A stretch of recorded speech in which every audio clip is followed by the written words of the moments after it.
Existait le MOI pendant l'occupation.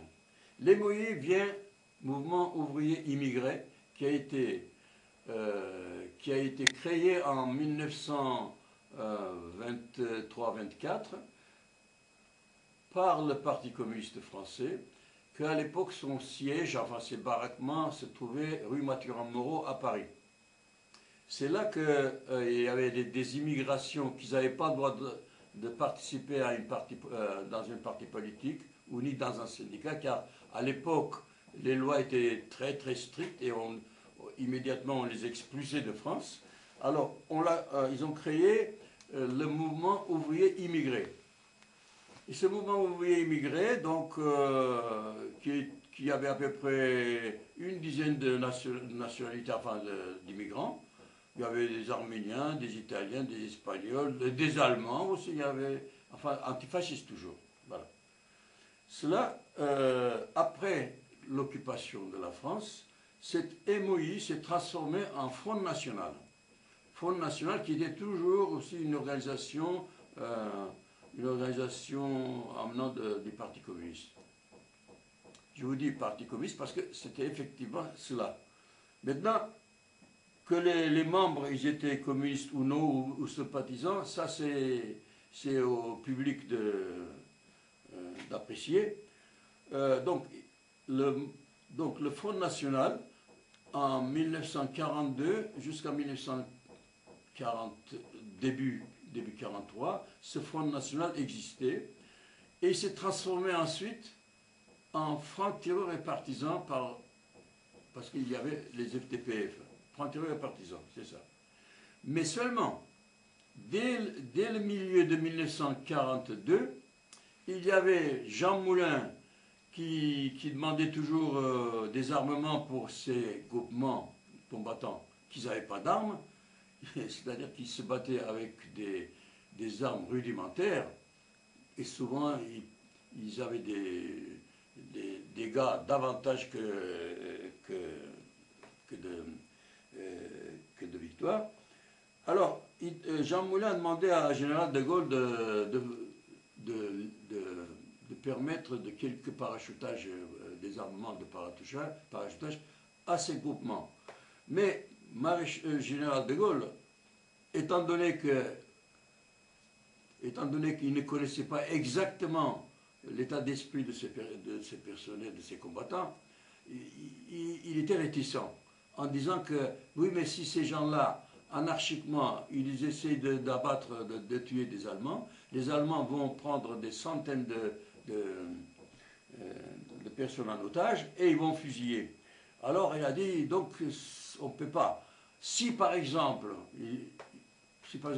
un peu plus tard, il dit à Jean Moulin, si par exemple, s'ils acceptaient de se soumettre à un seul commandement, le commandement de ce qu'on dit par exemple gaullisme à l'époque. Voilà, c'est très difficile à expliquer bien sûr. Si par exemple ils acceptent le commandement et que nous organisons avec l'ensemble des résistants, des réseaux de résistants, qu'il y a une unification, tous ensemble, qu'ils acceptent un seul commandement, alors là, le parachutage sera aussi destiné à ces combattants. Moulin a réussi à unifier tous les réseaux de résistance de France et en mai 1943, cette unification a été nommée comme armée secrète ou armée de libération sous le commandement unique du général Delestraint, qui était nommé par général de Gaulle. Bien. Et à partir de là, les services secrets anglais, Intelligence Service, et les services de la BCRA, les services du général de Gaulle, ont œuvré pour que les parachutages soient de telle façon pour qu'ils soient un peu dispersés à tous les résistants. Seulement,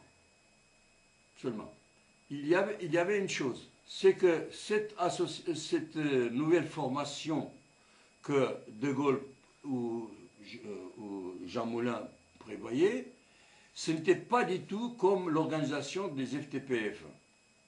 C'était une organisation très structurée, très disciplinée, est très secret. Comme tout à l'heure, je viens de te dire que, par exemple, on ne connaissait pas entre nous, on ne connaissait pas leur nom, où il habitait, où ce qu'il était. Je n'avais pas le droit de poser la question à mes camarades, ils n'avaient pas le droit de me répondre, moi non plus, et nos contacts se faisaient que dans la rue. Ça durait que 1 minute ou 3 minutes maximum. Voilà. Donc, c'était une structure très contraignante, très difficile.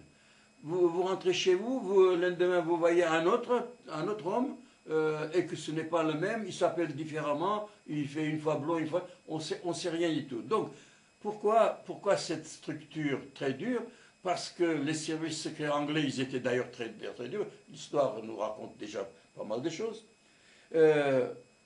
Parce que si, par exemple, Paul est arrêté, même si on le torture, même s'il va à mourir, il voudrait même parler, il ne peut pas parler parce qu'il ne connaît pas. Il dit oui, il y en a un qui s'appelait Paul, mais je ne sais pas, oui, il était un peu brun ou il était un peu blond, mais il ne sait pas qui c'est.